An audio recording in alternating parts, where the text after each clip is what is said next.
Hello friends.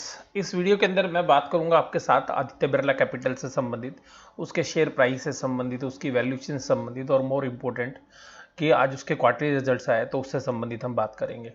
तो देखिएगा, सबसे पहली बात यहाँ पर आज 7 अगस्त को जो है इसके क्वार्टरली रिजल्ट्स जो है पेश किए गए। अब इस क्वार्टरली रिजल्ट्स में ऐसा खास क्या है जो हमें देखना चाहिए, तो वो तो मैं सब आपके साथ बात करूंगा ही करूंगा। तो देखिएगा, सबसे पहली बात इसकी बेसिक चीज़ें अगर हम बात करें आपके साथ, तो ये ऐसा शेयर है कि जो रिटेल इन्वेस्टर्स ने काफ़ी दब के जो अपने पोर्टफोलियो में रखा हुआ है और लॉन्ग टर्म पोर्टफोलियो के अंदर रखा हुआ है। देखिएगा, कोई भी फोरम रहा हो, इससे शेयर्स को बहुत इंटेंसिवली जो है इसको प्रमोट किया गया था। जब ये शेयर्स आदित्य बिरला नूवो से अलग हुआ था, इस शेयर्स का इतना प्रचार था, या आप ये कह सकते हो कितना लाइमलाइट में था कि हर एनालिसिस्ट, हर टीवी चैनल जो भी बिजनेस से रिलेटेड है, या आप यूट्यूब की भी बात करेंगे, सब लोग इसको जो है बाय बोलते थे। 200 रुपये से ऊपर के प्राइजेस थे इसके, और इस बिज़नेस को ऐसा माना जा रहा था कि ये जो है आपको 200 रुपये में बहुत सस्ता है, और सभी लोग ये कह रहे थे कि 1000 के जो है टारगेट जो है इसमें 2 से 3 साल के अंदर आएंगे।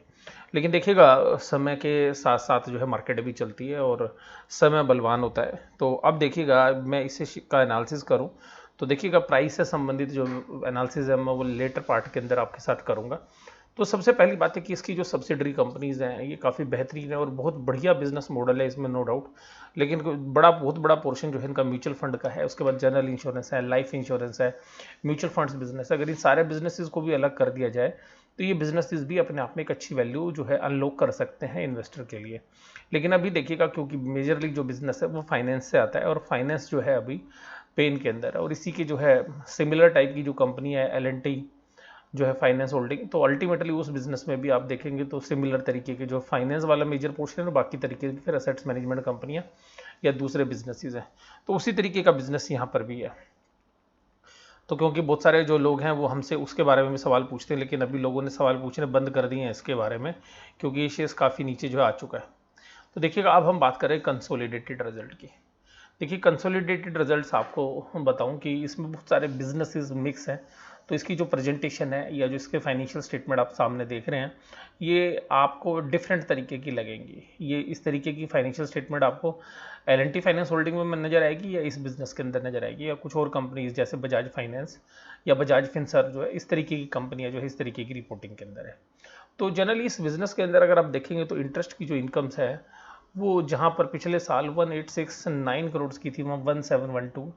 बिजनेस में इंटरेस्ट कम क्यों हुआ? क्योंकि नए लोन्स इन्होंने जो है दिए नहीं इस पीरियड में, और पुराने लोन से ही जो इंटरेस्ट आया उसी से इनको जो है तसल्ली रखनी पड़ी। तो जो पेस था लोन देने का वो काफ़ी तेज़ी से जो है घटा, और आधा पीरियड तो लॉकडाउन से संबंधित था। डिविडेंड आया नहीं इनके पास। फीस बेस इनकम भी जो है कम हो गई, क्योंकि अगर बिजनेस ही नहीं करोगे तो फीस भी कम आएगी, और ये दूसरे के प्रोडक्ट भी अपने जो है प्लेटफॉर्म से सेल परचेज करते हैं, तो वो उसका भी कमीशन नहीं आया। Gain on change of fair value, जो फेयर वैल्यू चेंज गेन है, जो लाइफ इंश्योरेंस की पॉलिसीज़ में भी आता है और जो बाकी फाइनेंशियल इंस्ट्रूमेंट्स है वहाँ पर भी आता है, तो वो गेन है वो भी जो है पिछले जो साल था उसके मुकाबले में तो काफ़ी ज़्यादा है, ये करीबन 80% ज़्यादा है। और लाइफ इंश्योरेंस पॉलिसी और जो जनरल इंश्योरेंस पॉलिसी से इनके रेवेन्यूज़ आए, उसके जो डिस्क्लोजर्स है, उसके नोट्स टू अकाउंट है जो वो नीचे दिए हुए हैं। लेकिन अगर आप उसके खर्चे की बात करेंगे अगर पॉलिसी की, तो देखिएगा, ये लाइफ इंश्योरेंस पॉलिसी 1890 के एक्सपेंसेस है, 1878 के इनकम है। तो लाइफ इंश्योरेंस बिजनेस में इनको लॉस हुआ है।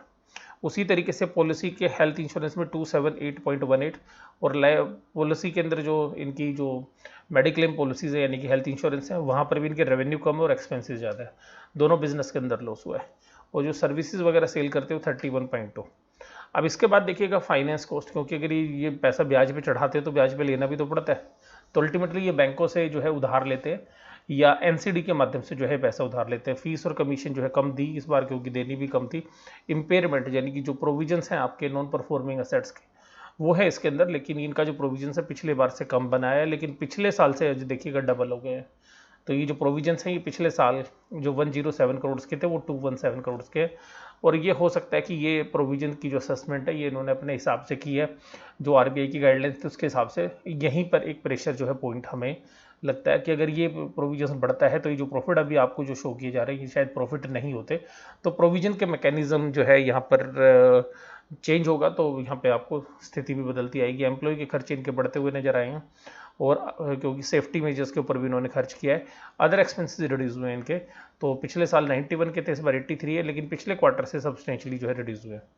अब यहाँ पर जो बात करें तो लाइफ इंश्योरेंस में भी खराब बिजनेस था, हेल्थ इंश्योरेंस में भी खराब बिजनेस था। एएमसी बिजनेस ने अच्छा किया, जो assets management company mutual fund वाला बिजनेस है उसमें अच्छा किया, अभी सेगमेंट में बात करेंगे उसकी।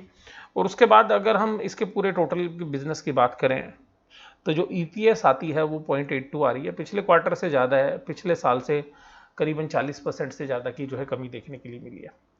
तो अल्टीमेटली ये जो 40% का जो डिक्लाइन है करीबन करीबन, ये पिछले साल के मुकाबले में कम है, लेकिन पिछले क्वार्टर के मुकाबले में ये देखिएगा अभी भी 25% ज़्यादा प्रॉफिट इन्होंने कोट किया। तो अल्टीमेटली यहाँ पर अगर पिछले क्यू ऑन क्यू देखेंगे तो आपको रिजल्ट अच्छे लगेंगे, लेकिन देखिएगा मैं अभी भी इस बात से सेटिस्फाइड नहीं हूँ कि पिछले क्वार्टर से अच्छे रिजल्ट है, क्योंकि यहाँ पर जो प्रोविजंस की फिगर है ये सारी चीज़ों को चेंज कर देगी। तो जो प्रोविजंस है वो सब फाइनेंशियल स्टेटमेंट में यहाँ पे प्रोविजंस की फिगर जो ली हुई है वो अगर चेंज हो जाएंगी, क्योंकि इन्होंने जो चीज़ें बताई हुई है वो मैं भी आपके साथ पढ़ूंगा भी, नोट्स टू अकाउंट के अंदर भी इन्होंने लिखी हुई है, तो वो आप ध्यान से सुनिएगा जब मैं आपको वो डिस्कस करूँ। एनबीएफसी का बिजनेस देखिएगा पिछले साल के मुकाबले में कम है। हाउसिंग फाइनेंस के अंदर इंटरेस्ट इनकम इनकी ज़्यादा है, ये पिछले साल के मुकाबले। लाइफ इंश्योरेंस में 129 है पर इसमें लॉस है, बता दिया। असेट्स मैनेजमेंट 258 है, ये यहाँ पे जो रेवेन्यूज है वो पिछले साल के मुकाबले कम है, लेकिन पिछले क्वार्टर से ज़्यादा है। ये एचडीएफसी एएमसी में भी था और जो है निपोल लाइफ में भी था, तो ये ऐसा कोई मेजर इशू नहीं है, वो सबके साथ है, वो जैसे इंडस्ट्री कर रही है उसी तरीके से कर रही है। जनरल इंश्योरेंस बेचते हैं, उसका ब्रोकिंग बिजनेस के अंदर जो इनकम है वो घटती हुई नजर आई है, क्योंकि इंश्योरेंस पॉलिसी कम बेची हुई होंगी। स्टॉक और सिक्योरिटीज के अंदर जो ब्रोकिंग्स है उसमें सेम इनकम है, तो यहाँ पे जैसे स्टॉक ब्रोकर्स के प्रॉफिट बढ़े हैं वहाँ पे इनके नहीं थे, इनकी ब्रोकिंग है। आप जानते हैं इनकी आदित्य बिरला मनी जो है कंपनी है जिसके थ्रू ये प्रोडक्ट को जो है इस तरीके की सर्विसेज देते हैं। तो यहाँ पर जो है कुल मिला के जो बिजनेसेस है वो बिजनेस में तो ठीक लग रहा है, लेकिन मैं आपको बात बता रहा हूँ वो सारा प्रोविजंस में है। एनबीएफसी से प्रॉफिट आया, हाउसिंग फाइनेंस से प्रॉफिट आया, लाइफ इंश्योरेंस से प्रॉफिट दिखा रहे हैं, लेकिन ये अगर प्रोविजन एडजस्ट करेंगे लॉस है। असेट्स मैनेजमेंट से प्रॉफिट आया 130 करोड़ का। जनरल इंश्योरेंस के ब्रोकिंग बिजनेस से प्रॉफिट है 28.57 का।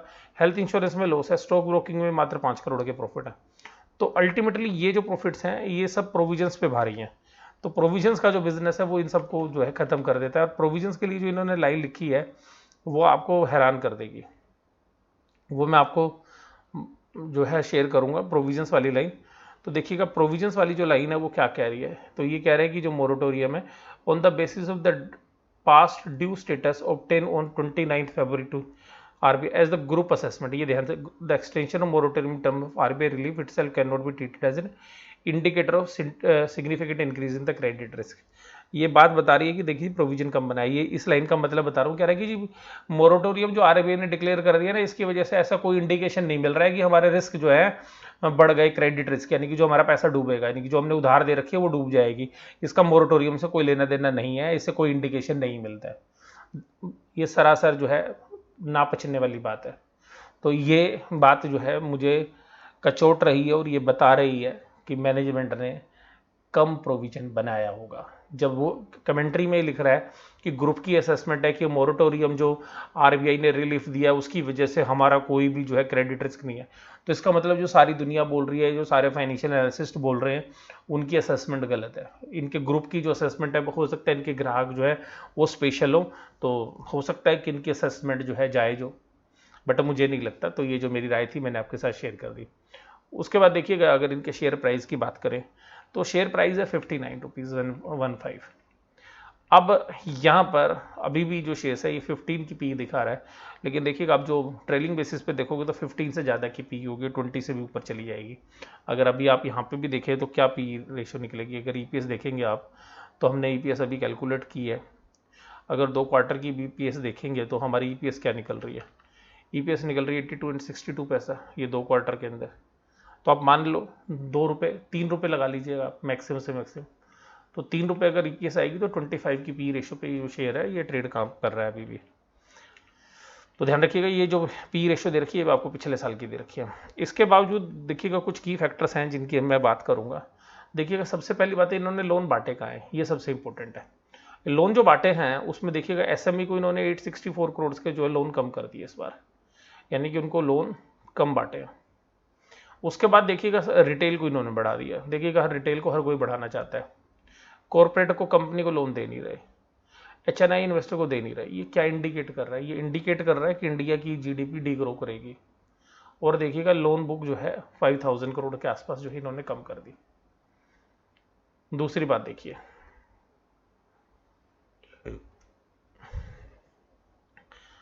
Pre provisions operating profit, pre provisions operating profit है।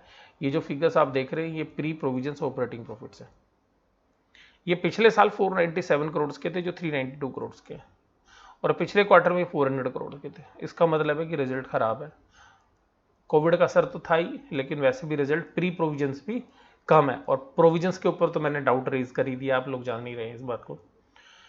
इसके बाद देखिएगा इन्होंने ओपेक्स जो है वो कम किया, ऑपरेटिंग एक्सपेंसेस को इन्होंने रिड्यूस किया, तो कॉस्ट रेशियो इनकी कम हुई है। लेकिन पिछले साल के Q1 के मुकाबले में अभी भी ज़्यादा है कॉस्ट, क्योंकि आपने देखा था कि एम्प्लॉय की कॉस्ट बढ़ गई। अब आइएगा इनकी मोरेटोरियम बुक के बारे में बात करते हैं। अगर मोरेटोरियम बुक की बात करते हैं तो कहता 28% of AUM under the moratorium, यानी कि जो असेट्स अंडर मैनेजमेंट, अब ध्यान से समझिएगा, असेट्स अंडर मैनेजमेंट के अंदर इनके पास शेयर्स भी हैं, डिवेंचर्स भी हैं, बॉन्ड्स भी हैं, AMC का बिजनेस है वो भी असेट्स अंडर मैनेजमेंट है। उससे 28% से उससे कोई लेना देना है क्या? आपको बताइए मेरे को। ये लाइन बेमतलब को आपको खुश करने के लिए दे रखी है। अरे जो आपके पास शेयर्स हैं, बॉन्ड्स हैं, डिवेंचर्स हैं, बाकी असेट्स हैं जो आपने खरीद रखी हैं, तो उनसे आपने क्या करना? आपने तो लोन बुक में देखना। तो ये लाइन है काम की, 85% of the loan book under the moratorium, 85% loan book moratorium है। लेकिन ये कह रहे जी 30 दिन से ज़्यादा का उन्होंने कभी भी उधार डिफॉल्ट नहीं किया दिसंबर, जनवरी, फरवरी में, उससे पहले। तो इसका मतलब सारे ग्राहक अच्छे थे। भाई साहब मैं तो कह ही रहा हूँ ग्राहक अच्छे हैं, लेकिन अब ग्राहक ही प्रॉब्लम में है। कोविड के बाद जो स्लो डाउन ऑफ इकोनॉमी हुआ है उसकी वजह से प्रॉब्लम में। तो ये आपको देखिए किस तरीके से प्रेजेंट करते हैं, मैं ये बात कर रहा हूँ कि उन्होंने आपको समझाया कि देखिए 28% of AUM under the moratorium. अब जिसको समझ में नहीं आई बात वो तो सोचेगा जो लोन बांट रखे उसका 28% मोरेटोरियम। नहीं नहीं, वो तो 28% पूरी कंपनी की जो बैलेंस शीट में असेट्स है उनका मोरेटोरियम है। वो तो होंगी कम, क्योंकि और भी बहुत सारी असेट्स है उसमें, जो असेट्स अंडर मैनेजमेंट है, और उसमें तो लाइफ इंश्योरेंस बिजनेस की भी असेट्स हैं। इसी तरीके से देखिएगा 85% ऑफ द लोन बुक, यानी कि जो लोन बांट रखा है, जो फाइनेंस का बिजनेस उसमें 85% है। देखिएगा ये सारा जो है डाउट है, और इसी डाउट की वजह से मैंने कहा कि इन्होंने जो नोट्स टू अकाउंट में लिखा है कि प्रोविजंस जो है हमारे को जो है मोरेटोरियम से, हमें प्रोविजन से कोई ज़्यादा दिक्कत नहीं है, मोरेटोरियम से कोई बैड डेट्स थोड़ी ना होने वाला है। उस पॉइंट को और इस पॉइंट को अगर दोनों को कोरिलेट करें और रिलेटिवली अगर आप देखें तो रिजल्ट ऑन पेपर बहुत अच्छे लगेंगे आपको, खराब नहीं लगेंगे। बट इन दोनों लाइनों को पढ़ने के बाद मुझे पता चलता है कि कुछ दाल में काला है। तो अल्टीमेटली अभी जो प्रोविजंस वाली जो सिचुएशन है भाई साहब, आपको कम से कम ना 2 क्वार्टर इंतजार करना पड़ेगा कि इनकी लोन बुक के साथ क्या होगा।